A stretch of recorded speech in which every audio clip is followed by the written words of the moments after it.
The rain had been falling for 3 days straight when Marissa Cole walked into the Iron Horse Diner just outside of Bakersfield, California. The neon sign flickered against the wet asphalt, casting red and blue shadows across the parking lot filled with motorcycles.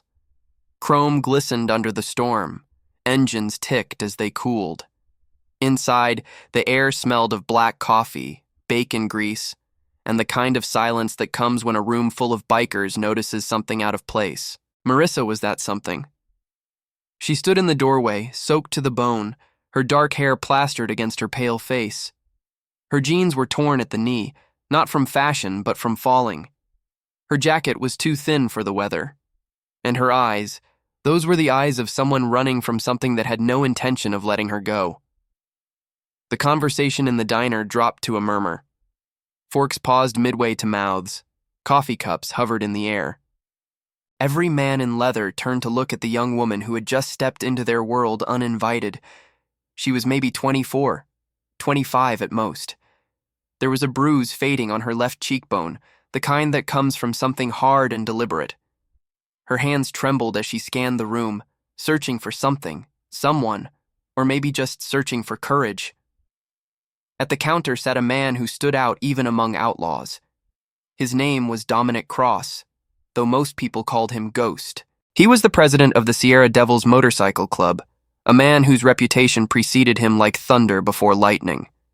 He was 52 years old, with silver streaking through his black hair and a beard that had seen better days. His eyes were pale blue, almost gray, the kind of eyes that had witnessed things most people only read about in newspapers. He had served 2 tours in Afghanistan before trading his military uniform for a leather vest. The transition had not been smooth, but it had been necessary. Ghost did not look up when Marissa entered. He already knew she was there. He had felt the shift in the room the moment the door opened.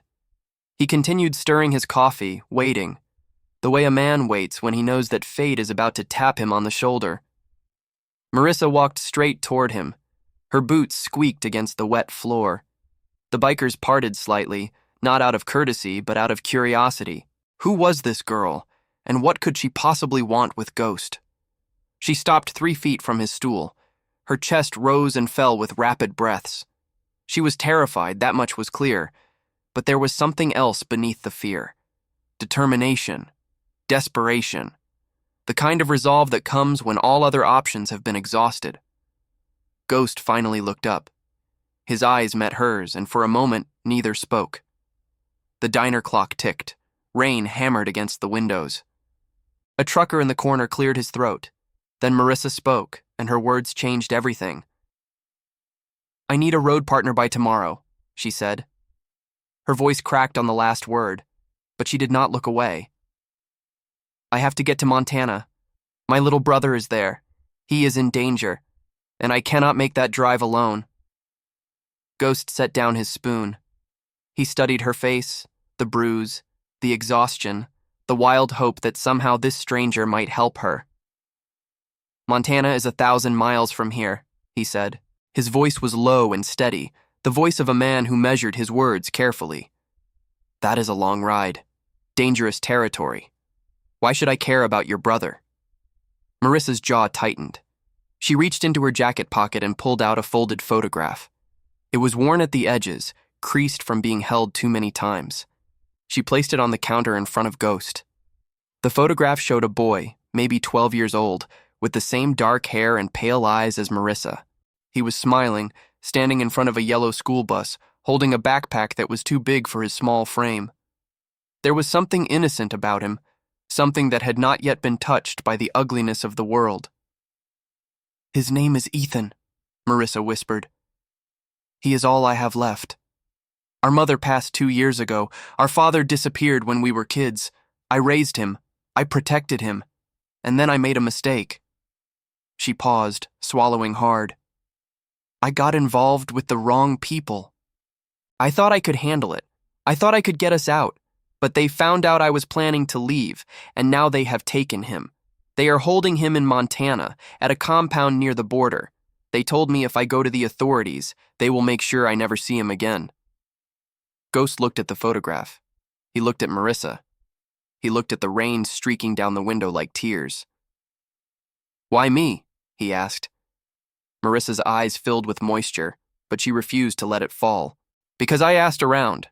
I asked the kind of people who know things, and every single one of them said the same thing. They said if you need someone who will ride through fire and bring you out the other side, you find the Sierra Devils. You find Ghost." She leaned closer, her voice dropping to a whisper. "I do not have money. I do not have connections. All I have is a brother who needs me and 1,000 miles of highway between here and him. So I am asking you, not as a stranger but as a sister, as someone who would do anything for family, please, help me get him back." The diner was silent. No one moved. No one breathed. Ghost looked at the photograph one more time. He saw the boy's smile. He saw the innocence that was about to be destroyed if someone did not intervene. And then he thought about his own sister, the one he had failed to protect 20 years ago. The one whose grave he visited every spring with wildflowers and whispered apologies. He thought about the promise he had made to himself back then, the promise that he would never let another family be torn apart if he had the power to prevent it. He picked up the photograph and handed it back to Marissa. "Then ride with the Hells Angels leader," he said quietly. Marissa blinked. "What?" Ghost stood up from his stool. He was taller than she had expected, broader, more imposing. But there was something gentle in the way he moved, something that contradicted his fearsome reputation. "There is a man named Victor Kane," Ghost explained. "He runs the chapter up in Red Bluff. He knows every road, every shortcut, every safe house between here and the Canadian border. If anyone can get you to Montana and back alive, it is him, and he owes me a favor." Marissa's eyes widened. "You would do that? You would call in a favor for someone you just met?" Ghost looked at her, really looked at her, and for a moment his mask of stoicism slipped. She saw something behind those pale eyes, something wounded, something that understood exactly what it meant to fight for family against impossible odds. "I have made a lot of mistakes in my life," he said, "but ignoring a cry for help will not be one of them. Not anymore." He turned to the men at the tables behind him. They were already on their feet, zipping jackets, pulling on gloves, preparing for something they did not yet understand but were willing to follow anyway. That was the nature of brotherhood. You did not always know where the road would lead, but you trusted the man who was riding beside you. "Boys," Ghost said, "we have a job to do." The room erupted into motion. Chairs scraped against the floor. Keys jangled. Someone slapped a 20 on the counter for the coffee. Within 60 seconds, the Iron Horse Diner had emptied of every biker except Ghost and Marissa. He handed her a spare helmet from behind the counter. "You ever ride before?" he asked. Marissa shook her head. "Then hold on tight and do exactly what I say. We leave in 10 minutes. By dawn tomorrow, you will be with your brother." Marissa took the helmet. Her hands had stopped trembling. "Thank you," she whispered. Ghost did not respond. He simply walked toward the door, his boots heavy against the wooden floor, his shadow stretching long behind him. Outside, the rain had begun to ease. The clouds were parting just enough to let a sliver of moonlight through. Somewhere in the distance, an engine roared to life, then another, until the parking lot was filled with the symphony of machines and men ready to ride. Marissa stepped outside and looked at the convoy forming around her. 15 motorcycles, 15 riders, 15 strangers who had just decided to risk everything for a girl they did not know and a boy they had never met. She did not understand why. She did not know what drove these men to answer a call that was not theirs to answer. But standing there in the fading rain, surrounded by chrome and leather and the rumble of engines, she felt something she had not felt in months. Hope. The convoy pulled out of the parking lot at exactly 11:47 p.m. They headed north on Highway 99, their headlights cutting through the darkness like swords. The wet road hissed beneath their tires, the wind whipped against their faces, and somewhere ahead, 1,000 miles away, a little boy waited for his sister to come home. This was the beginning. the beginning of a journey that would test everything Marissa thought she knew about courage, sacrifice, and the meaning of family. The beginning of a story that would change not only her life, but the lives of everyone who rode beside her that night. And it all started with 7 words spoken to a stranger in a diner. I need a road partner by tomorrow. Check if you are already subscribed to this channel. Stories like this one remind us that heroes still exist, that strangers can become family, and that courage is not the absence of fear, but the decision to act despite it. Subscribe now so you never miss a moment when ordinary people do extraordinary things. The convoy cut through the California night like a blade through silk. 15 motorcycles moved in perfect formation, their engines creating a harmony that echoed across the empty farmland on either side of the highway. Marissa rode on the back of Ghost's Harley, her arms wrapped tightly around his waist, her face pressed against his leather vest to shield herself from the cold wind. She had never experienced anything like this before. The speed, the freedom, the sense of belonging to something larger than herself. For years, she had felt alone, fighting battles that no one else could see, carrying burdens that no one else could understand. But here, surrounded by these strangers who had chosen to help her without asking for anything in return, she felt a connection that transcended words. Ghost rode at the front of the formation, his eyes fixed on the road ahead. He did not speak. He did not need to. His men knew what to do. They had ridden together for years, through good times and bad, through celebrations and funerals, through everything that life could throw at them. They communicated through gestures, through engine revs, through the subtle shift of body weight that indicated a turn was coming. At 2 a.m, they stopped at a gas station near the town of Redding. The fluorescent lights hummed overhead as the riders filled their tanks and stretched their legs. Ghost handed Marissa a bottle of water and a protein bar. Eat, he said. We have a long way to go. She accepted the food gratefully. Her stomach had been too knotted with anxiety to eat anything before, but now, with the miles falling behind them, she realized how hungry she was. How do you know Victor Kane? She asked between bites. Ghost leaned against his motorcycle, crossing his arms over his chest. We served together, he said. Back in the sandbox. He was my sergeant. Saved my life more times than I can count. When we came home, we both found ourselves lost. The world we left behind did not exist anymore. We were strangers in our own country, trying to find a reason to keep going. He paused, looking up at the stars that were beginning to emerge from behind the thinning clouds. The club gave us that reason. It gave us a family when our biological families did not understand what we had been through. It gave us a purpose when the government abandoned us. It gave us brothers when we needed them most. Marissa listened quietly. She had always thought of bikers as dangerous, as outlaws, as people to avoid. But listening to Ghost speak, she began to understand that the reality was far more complex. These were men who had served their country, who had sacrificed everything, and who had been forgotten by the very nation they fought to protect. Victor will help you, Ghost continued. He has a daughter about your brother's age. He understands what it means to fight for family. He will not let you down. At that moment, one of the other riders approached. He was younger than Ghost, maybe in his late 30s, with a shaved head and tattoos covering both arms. His vest identified him as Torch, the club's sergeant-at-arms. Boss, Torch said, we got a problem. Scanner picked up chatter about a roadblock near the Oregon border. State troopers. They are checking every vehicle heading north. Ghost's jaw tightened. How many cars? Dozen, at least. Looks like they are searching for something specific. Marissa felt her blood run cold. They are looking for me, she whispered. The people who took Ethan, they have connections everywhere. They must have found out I left. Ghost turned to face her. His expression was calm, but there was a new intensity in his eyes. Who exactly are these people? He asked. And what did you get involved with? Marissa hesitated. She had been hoping to avoid this conversation, hoping she could make it to Montana without having to reveal the full truth of her situation. But these men had risked everything to help her. They deserved to know what they were riding into. She took a deep breath.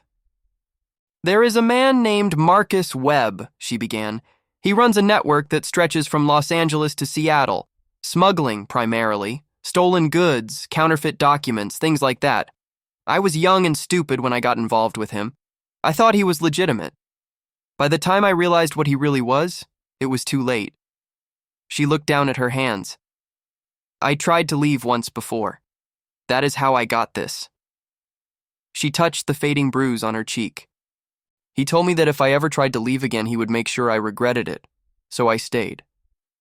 I stayed and I kept my head down and I tried to protect Ethan from the worst of it. But then Webb found out that I'd been copying files, gathering evidence, trying to build a case against him." Her voice cracked. "He took Ethan as insurance. He told me that if I went to the authorities, if I talked to anyone, he would make sure my brother disappeared forever. So I ran. I ran and I prayed that someone out there could help me." The riders exchanged glances. This was bigger than they had anticipated. They were not just helping a young woman reach her brother.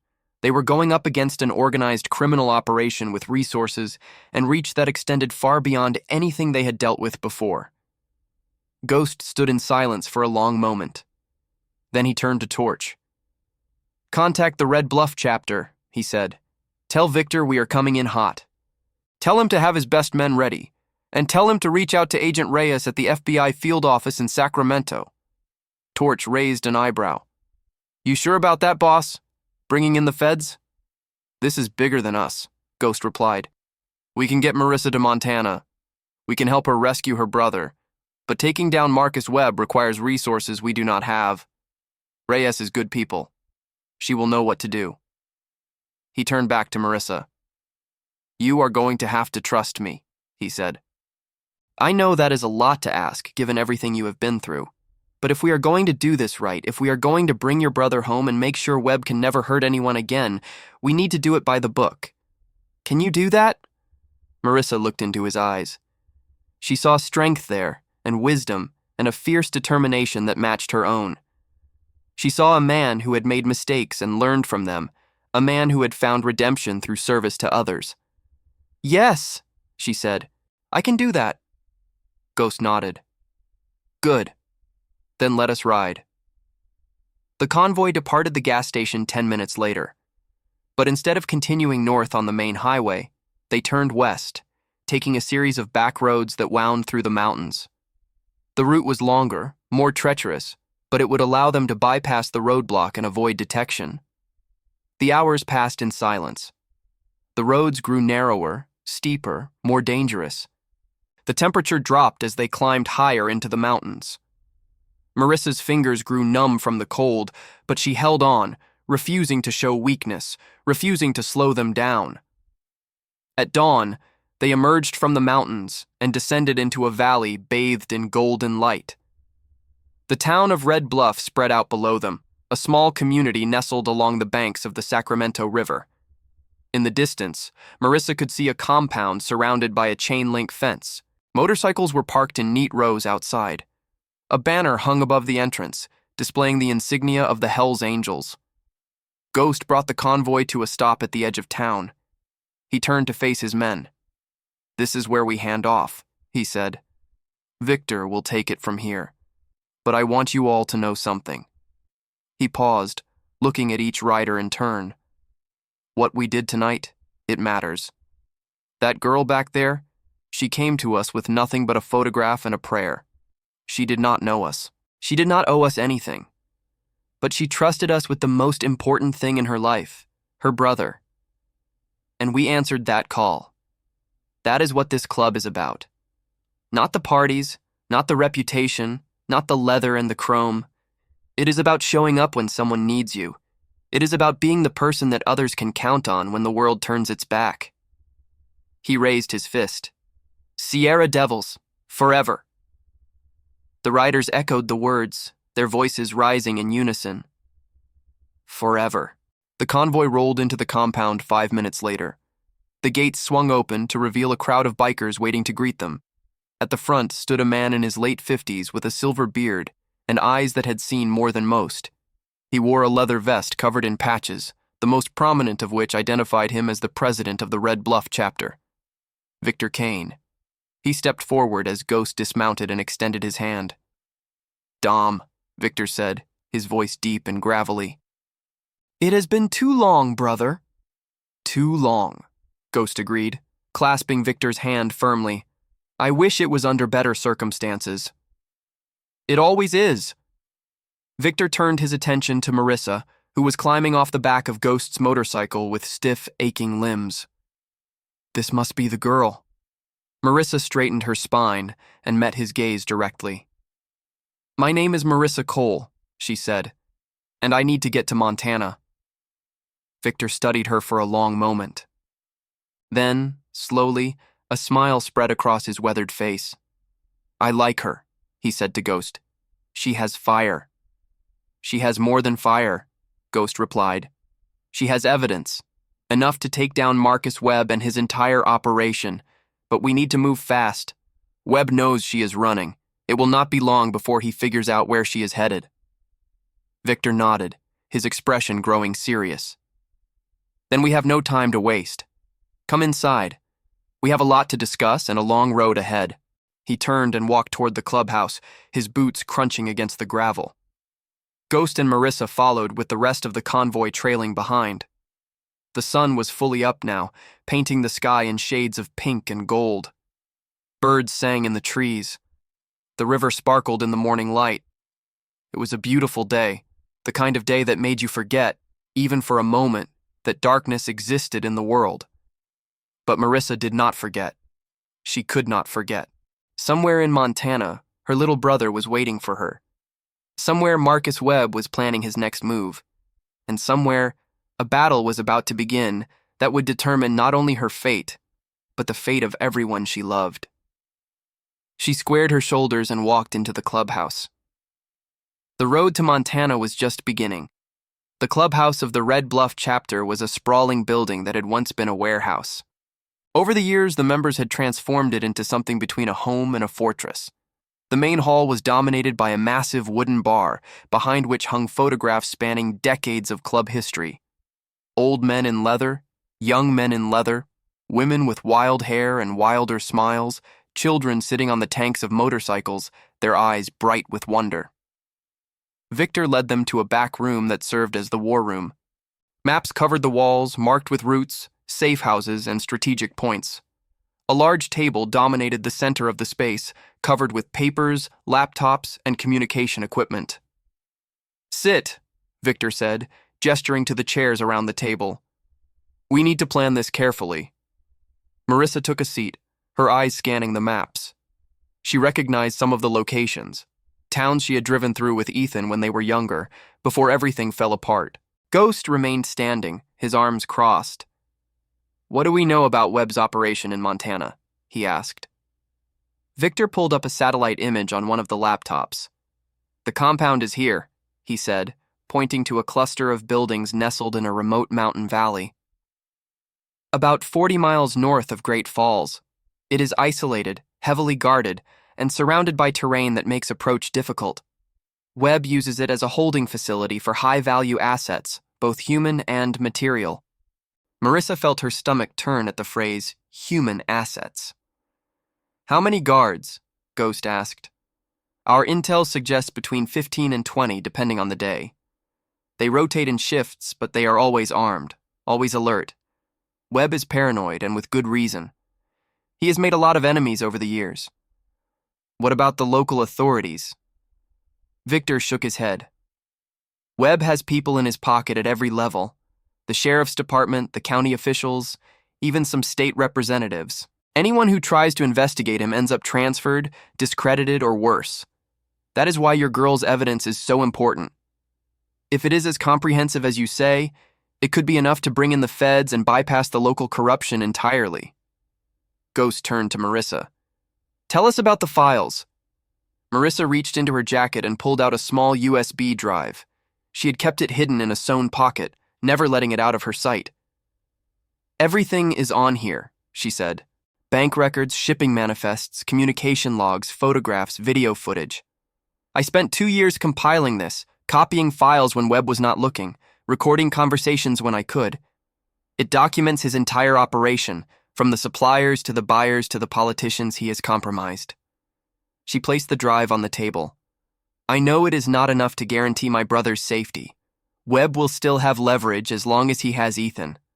But once Ethan is safe, once we get him out of that compound, this drive will ensure that Webb spends the rest of his life behind bars. Victor picked up the drive and examined it. This is a powerful weapon, he said. But weapons are only as good as the hands that wield them. We need to get this to someone who can use it, someone with the authority and the integrity to act on it. Agent Reyes, Ghost said. She is based in Sacramento. We have worked with her before. She is one of the few feds I trust. Victor nodded. I will reach out to her through our channels. But we need to move on the compound before Webb realizes what is happening. Every hour we wait, the danger to Ethan increases. He turned to face the group. Here's the plan. We ride out tonight. The route will take us through Oregon and into Montana, avoiding major highways and populated areas. We will stop at safe houses along the way to rest and refuel. By tomorrow evening, we should be within striking distance of the compound. He pointed to a location on the map, a small town about 10 miles from Webb's facility. We will set up a base here. From this position, we can observe the compound, identify guard rotations, and plan our approach. The goal is to get in, extract Ethan, and get out before Webb's men know what hit them. And if something goes wrong? One of the younger riders asked. Victor's expression hardened. Then we adapt. We improvise. We do whatever it takes to bring that boy home. Because that is what we do. That is who we are. We do not leave family behind. The room fell silent. The weight of what they were about to attempt hung in the air like smoke. Marissa looked around at the faces of the men who had pledged to help her. They were strangers, most of them, people she had known for less than 24 hours, and yet they were preparing to risk everything, their freedom, their safety, possibly even their lives, for her and for a little boy they had never met. She thought about all the times she had felt alone, all the nights she had cried herself to sleep, wondering if anyone in the world cared whether she lived or died. All the moments of despair when she had almost given up, almost accepted that her fate was to remain trapped forever in Webb's shadow. And now, here she was, surrounded by brothers who had chosen to stand with her. Not because they had to, not because they would gain anything from it, but simply because it was the right thing to do. In that moment, something shifted inside Marissa. The fear did not disappear, it never would, but it was joined by something stronger. Determination, gratitude, and above all, love. She stood up from her chair. I want to say something, she said, her voice stronger than it had been since she walked into that diner. The room turned to look at her. I do not know most of your names. I do not know your stories. I do not know what brought you to this club or what keeps you here. But I know this. You have given me something that I thought was lost forever. Hope. She paused, gathering her thoughts. For years, I believed that the world was a dark and cruel place, that good people always finished last, that asking for help was a sign of weakness. But you have shown me that I was wrong. You have shown me that there are still people out there who answer the call when someone needs them, people who do not ask what they will get in return, people who understand that family is not just about blood, it is about choice. Her eyes met Ghost's. You chose to help me when you did not have to. All of you did. And I will never forget that. No matter what happens in Montana, no matter how this ends, I will carry this moment with me for the rest of my life. She looked at Victor. I am ready. Let us bring my brother home. Victor smiled, a rare expression that transformed his weathered face. You heard the lady, he said. Let us ride. The room erupted into motion. Riders began gathering gear, checking weapons, preparing for the journey ahead. The energy was electric, a combination of anticipation and resolve that Marissa had never experienced before. Ghost approached her as the preparations continued around them. You spoke well, he said. Your brother is lucky to have a sister like you. Marissa shook her head. I am the lucky one. Without you, without all of you, I would still be standing in that diner, praying for a miracle. Sometimes miracles come in unexpected forms. Ghost placed a hand on her shoulder. Get some rest. We leave in 4 hours, and the road ahead will be long. Marissa nodded. She walked to a quiet corner of the clubhouse and settled into a worn leather couch. Her body was exhausted, but her mind raced with thoughts of Ethan, of the compound, of everything that could go wrong and everything that might go right. She closed her eyes and tried to sleep. But before the darkness took her, she whispered a prayer. Not to any particular deity, but to the universe itself. A prayer for strength, a prayer for courage, a prayer that somewhere, somehow, her little brother knew that she was coming for him. If this story is touching your heart right now, pause and leave a comment saying, "Family is worth fighting for." Let us see how many of us believe that no distance is too far and no obstacle is too great when it comes to protecting the people we love. The convoy departed Red Bluff at 6 in the evening, just as the sun began its descent toward the western horizon. 42 motorcycles stretched across the highway in a formation that would have made military commanders proud. At the front rode Victor Kane, his silver beard gleaming in the fading light. Behind him came Ghost and Marissa, followed by a column of riders from both chapters. They had combined forces for this mission. The Sierra Devils from the south, the Red Bluff chapter from the north, united by a common purpose. It was rare for so many riders to gather for a single operation, but everyone understood the stakes. A child's life hung in the balance. The first leg of the journey took them through the mountains of Northern California. The roads were narrow and winding, carved into the sides of cliffs that dropped hundreds of feet to the valleys below. The riders moved in perfect synchronization, leaning into curves, accelerating out of them, their engines echoing off the rock walls like rolling thunder. Marissa held on tightly to Ghost's waist. She had grown accustomed to the rhythm of the motorcycle, the way it responded to every shift in weight, every twist of the throttle. There was a freedom in it that she had never known, a sense of being untethered from the world and its problems. But the problems were never far from her mind. She thought about Ethan. Was he scared? Was he being treated well? Did he know that she was coming for him? That she had not abandoned him? That she would never stop fighting until he was safe? She thought about Marcus Webb. His face haunted her, that cold smile, those calculating eyes. He had seemed so charming when they first met, so sophisticated, so worldly. She had been young and impressionable, eager to escape the poverty and desperation of her childhood. Webb had offered her a way out, and she had taken it without questioning what she was getting into. By the time she realized the truth, it was too late. She was in too deep, knew too much, had seen things that could never be unseen. Webb made it clear that leaving was not an option. She belonged to him now, and he would decide when she was allowed to go. But she had found a way. Slowly, carefully, over months and years, she had built her escape plan.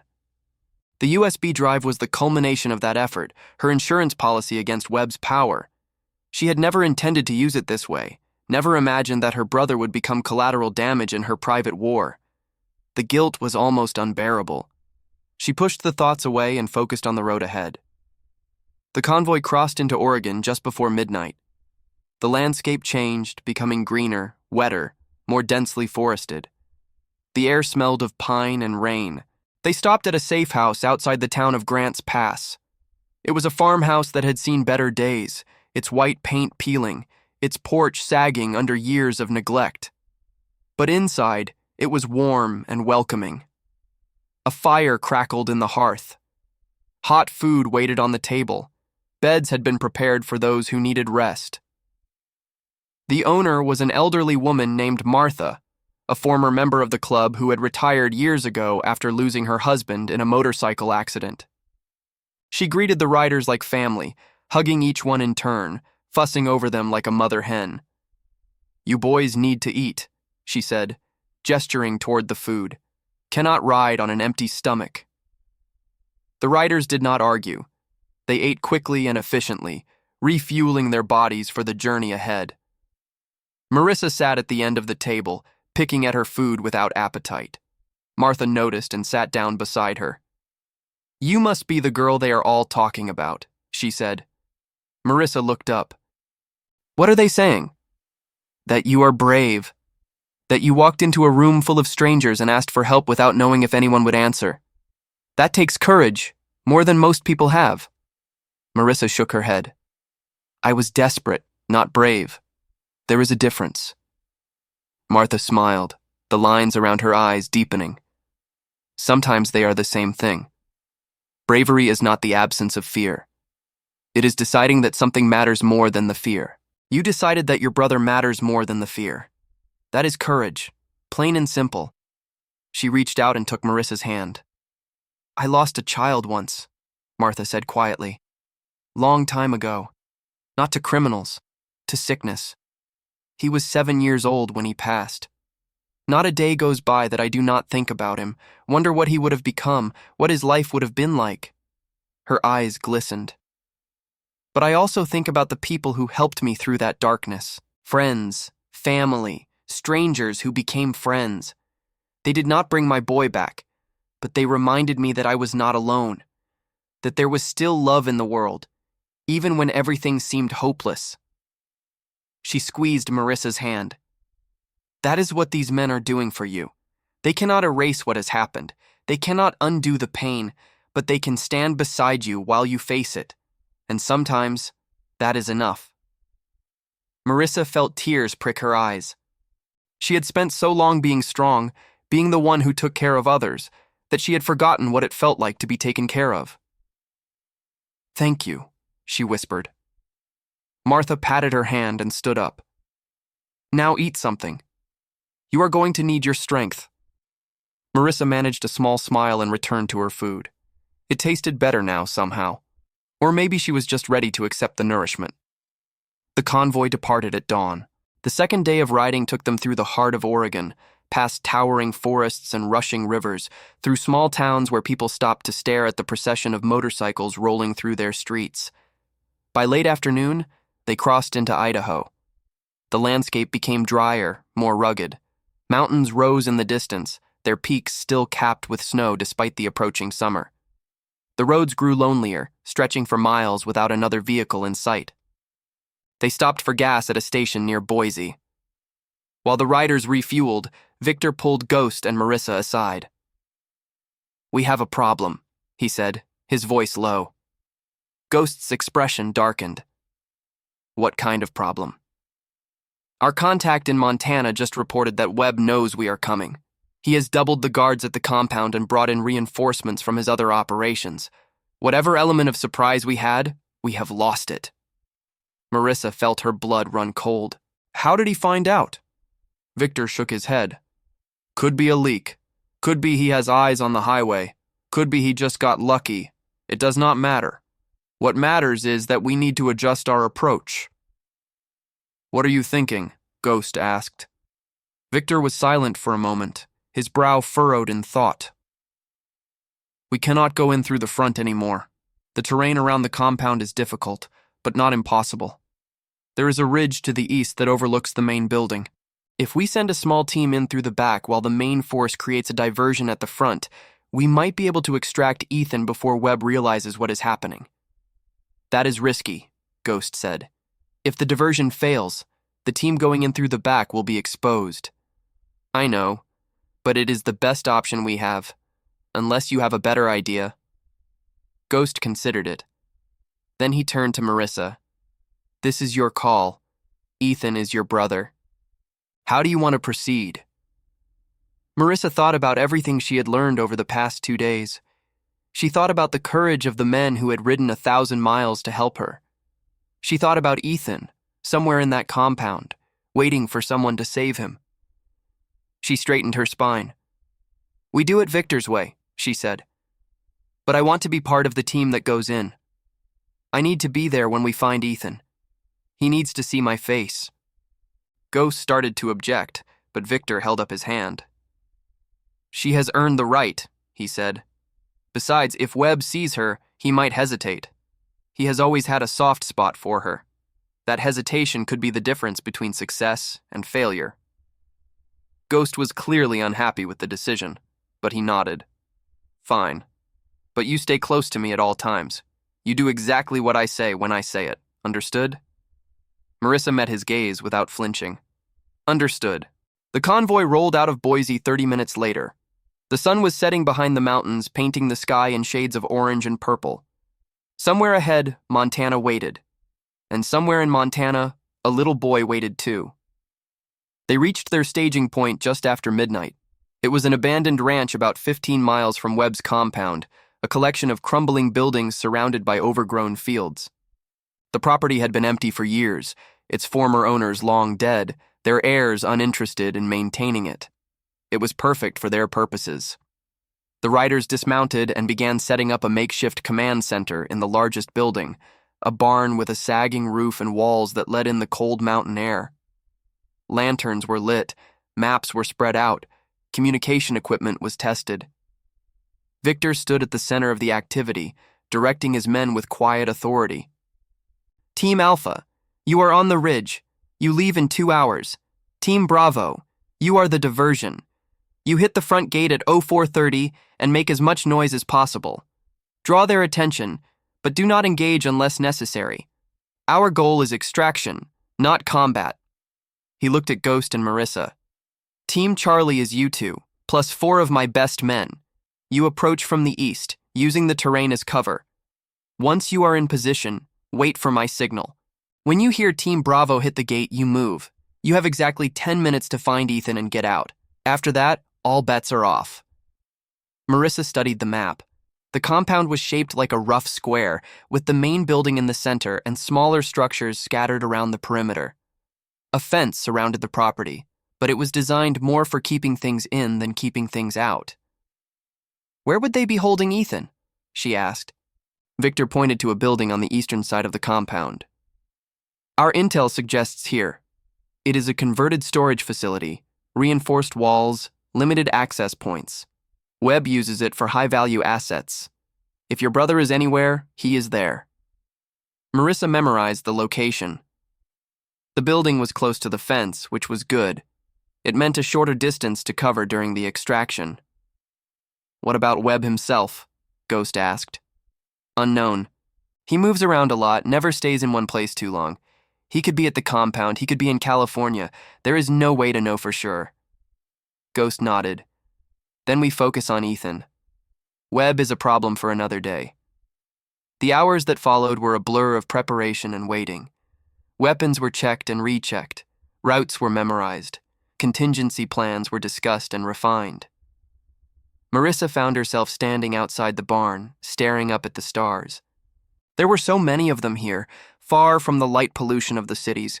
They seemed close enough to touch. Ghost joined her a few minutes later. Cannot sleep? He asked. She shook her head. Too wired. My mind will not stop racing. That is normal. It is your body preparing for what is coming.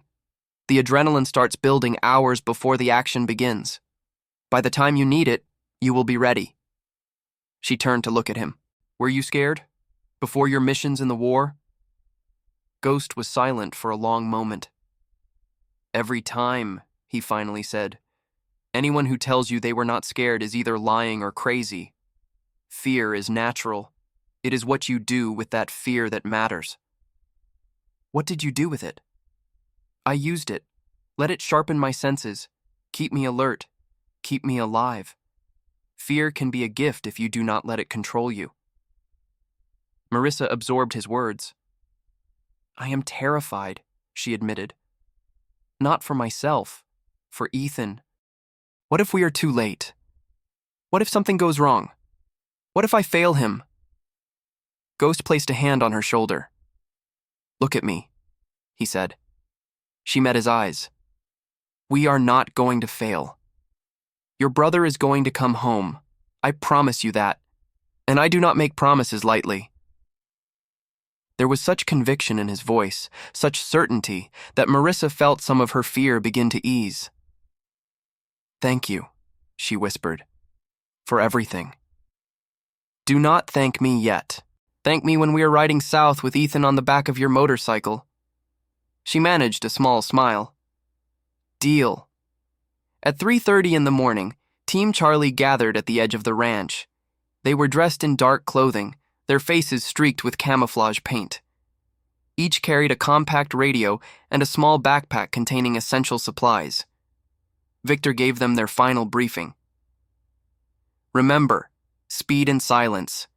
Get in, get the boy, get out. Do not engage unless absolutely necessary.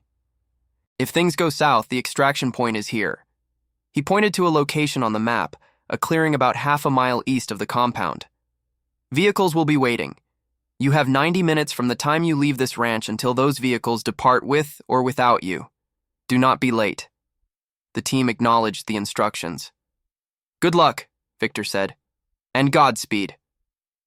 They set out into the darkness. The terrain was difficult, as Victor had warned. Rocky slopes, dense underbrush, narrow paths that threatened to send them tumbling into ravines. They moved slowly, carefully, testing every foothold before committing their weight. Marissa kept pace with the others, refusing to slow them down. Her muscles burned, her lungs ached, but she pushed through the pain.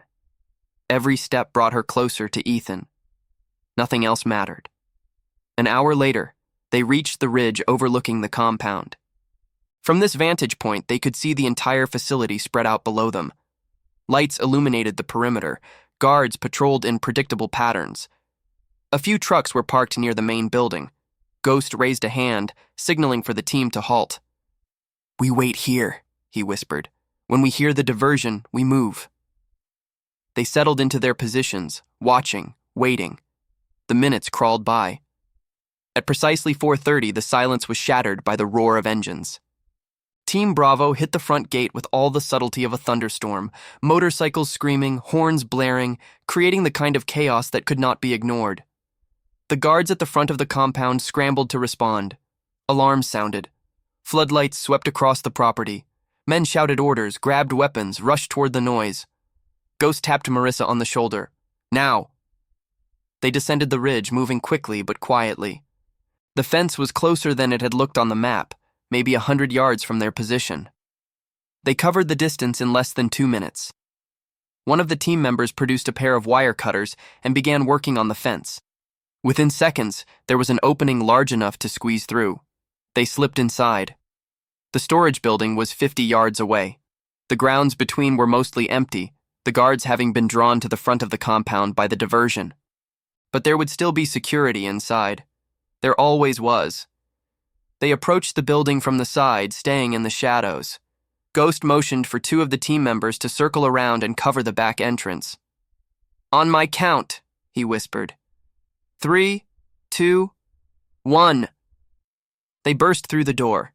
Inside, the building was divided into a series of rooms separated by heavy metal doors. Each door had a small window, reinforced with wire mesh. Through one of the windows, Marissa saw something that made her heart stop. Ethan. He was sitting in a corner of the room, his knees pulled up to his chest, his arms wrapped around his legs. He looked smaller than she remembered, more fragile. There were dark circles under his eyes and his clothes were dirty and torn, but he was alive. Marissa ran to the door. It was locked, of course, with a digital keypad. "I need the code," she said urgently. One of the team members stepped forward. He was carrying a small device that he pressed against the keypad. "Give me 30 seconds, he said. Those 30 seconds felt like hours. Marissa kept her eyes on Ethan through the window, willing him to look up, to see her, to know that she was here. Finally, the device beeped. The lock clicked open. Marissa threw the door wide and rushed inside. "Ethan!" His head snapped up. For a moment, he did not seem to recognize her. Then his face crumpled and he launched himself into her arms. "Marissa," he sobbed. "You came. You really came." She held him tight, tears streaming down her face. "I will always come for you," she whispered. "Always. I am so sorry, Ethan. I am so sorry I let this happen." "It is not your fault," he said. "None of this is your fault." Ghost appeared at her side. "We need to move. Now." Marissa nodded. She took Ethan's hand and pulled him toward the door. "Stay close to me," she said. "Do exactly what I tell you. We are going to get out of here." They emerged from the building into the chaos of the compound. The diversion was still going strong at the front gate, but some of the guards were beginning to return to their posts. It would not be long before someone noticed the breach. "This way," Ghost said, leading them toward the fence. They were halfway there when a voice rang out behind them. "Marissa!" She froze. That voice. She knew that voice. Slowly, she turned. Marcus Webb stood 20 feet away, flanked by 2 armed guards. He was dressed in an expensive suit, as always, his silver hair perfectly styled, his expression one of cold amusement. "I have to say I am impressed," Webb said. "You made it farther than I expected, but surely you did not think I would let you walk out of here with my leverage." Ghost stepped forward, placing himself between Webb and Marissa. "She is not your leverage anymore," he said. "She does not belong to you. She never did." Webb laughed, a thin, humorless sound. "How touching. The outlaw with a heart of gold. You know, I have heard stories about you, Ghost, the great protector, the man who rides to the rescue. But this is not a fairy tale. This is business. And in business, there are consequences for those who interfere." He raised his hand, signaling his guards. But before they could move, more motorcycles roared through the compound. Team Bravo had broken through the front gate and was sweeping through the facility, scattering guards, creating confusion. The sound was deafening, overwhelming. In the chaos, Ghost made his move. He lunged at the nearest guard, disarming him with a swift, practiced motion. The second guard raised his weapon, but one of the team members tackled him before he could fire. Webb stood alone. For a moment, he and Marissa faced each other across the darkness. All the years of fear, of manipulation, of control, it all came down to this moment. Marissa stepped forward. "It is over, Marcus," she said. "The FBI has everything. Your accounts, your contacts, your entire network. By tomorrow, you will be the most wanted man in 6 states. Webb's face twisted with rage. "You think this ends it? You think you can just walk away?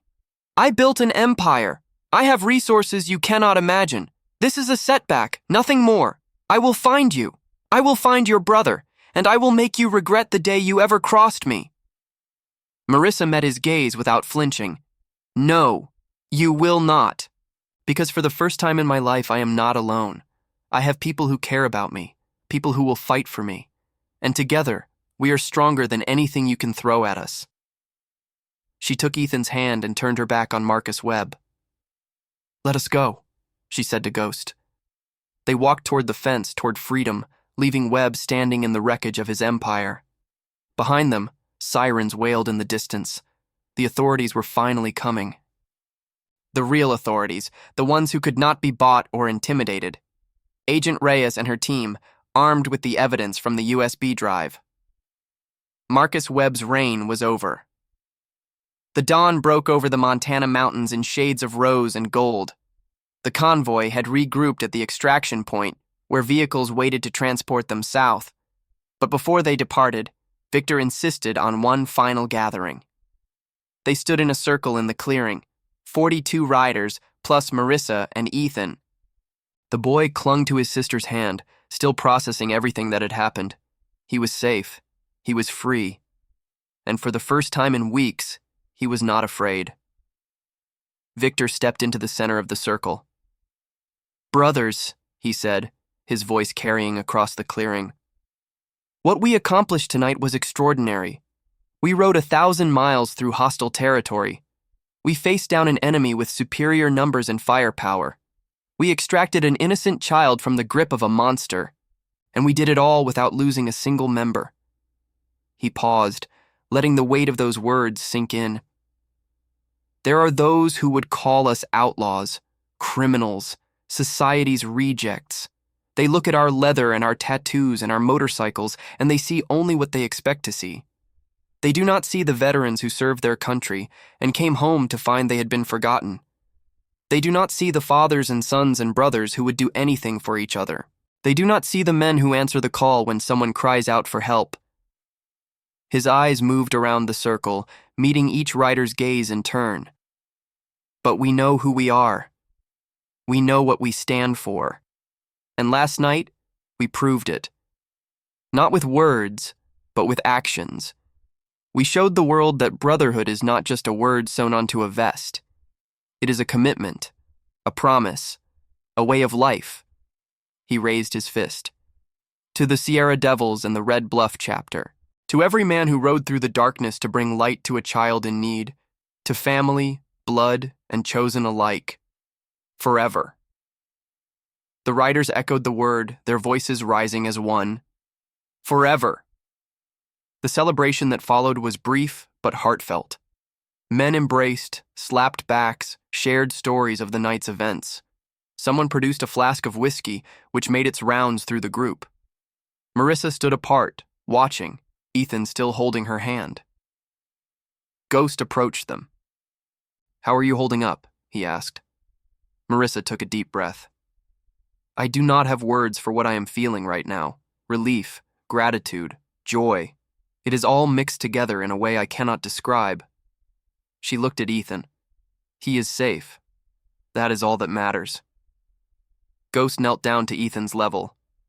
"Hey, buddy. You were very brave back there. A lot of grown men would not have handled that as well as you did." Ethan looked at him with wide eyes. "Are you really a Hell's Angel?" he asked. Ghost chuckled. "Close enough. I ride with some of the best men you will ever meet, men who would do anything to protect the people they care about." "Like my sister?" "Exactly like your sister. She came a long way to find you. She never gave up, not for 1 second. That is what family does." Ethan nodded solemnly. Then, unexpectedly, he stepped forward and hugged Ghost. "Thank you," he whispered. "Thank you for bringing her to get me." Ghost's eyes glistened as he returned the hug. "You are welcome, kid.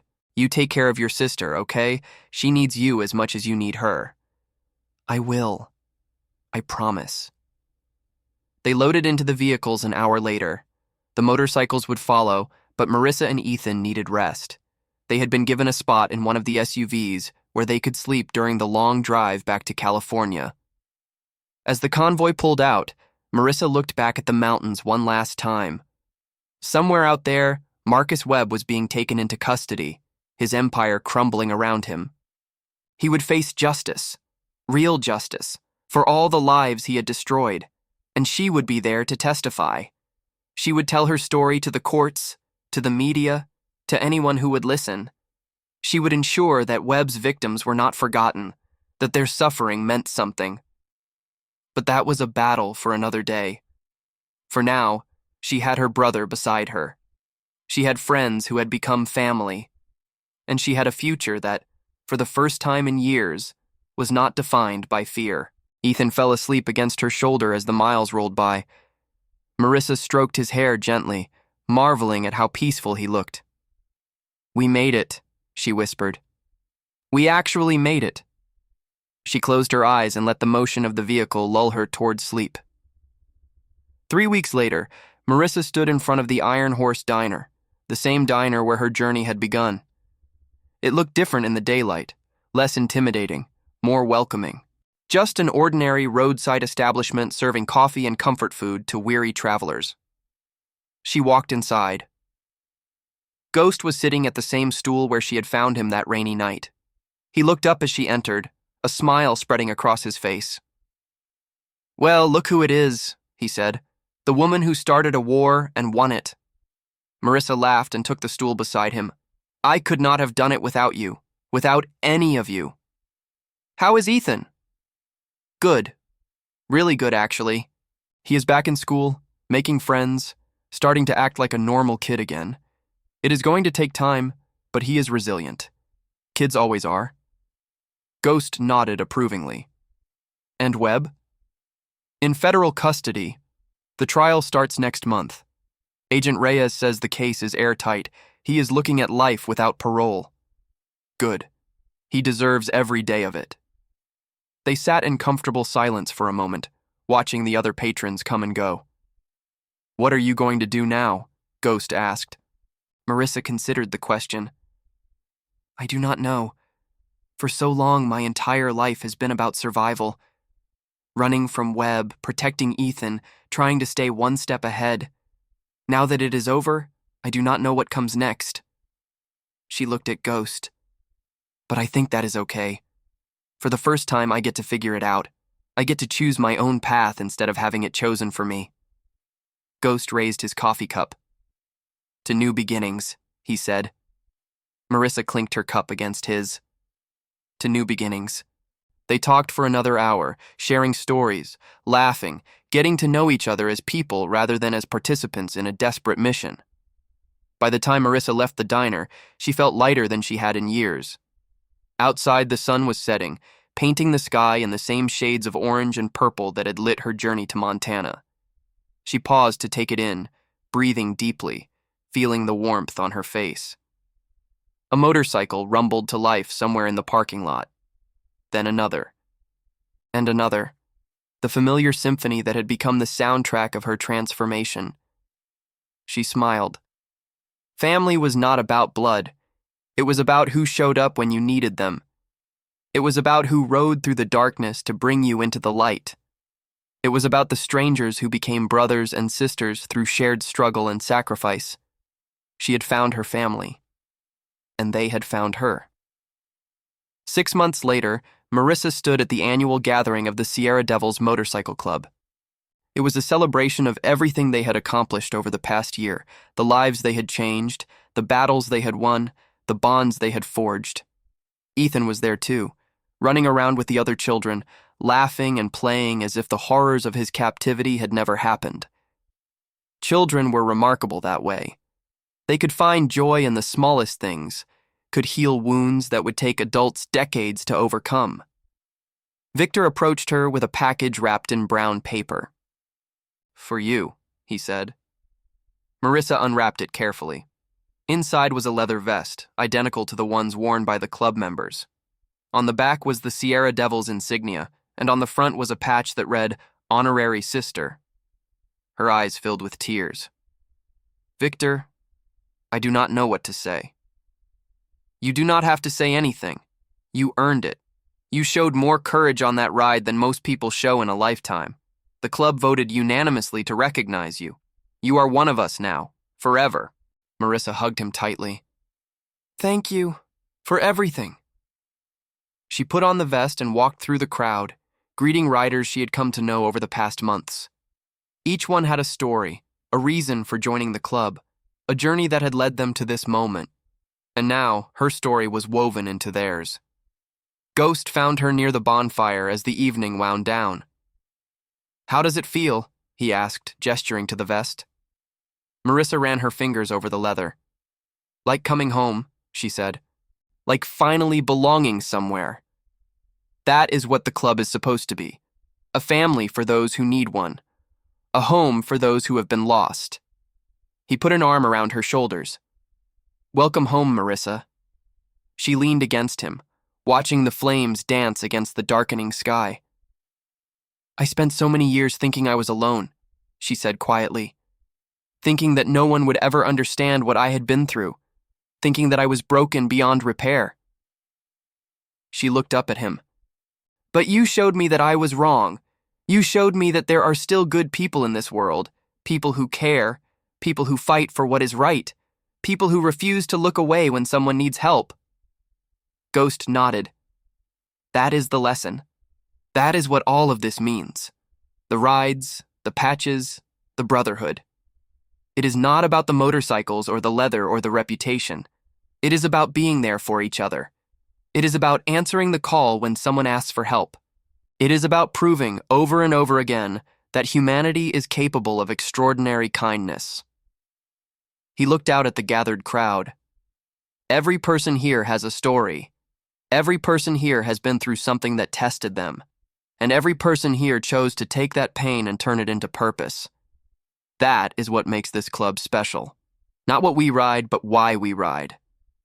Marissa smiled. Then ride with the Hells Angels leader, she whispered, echoing the words that had started it all. Ghost laughed. Something like that.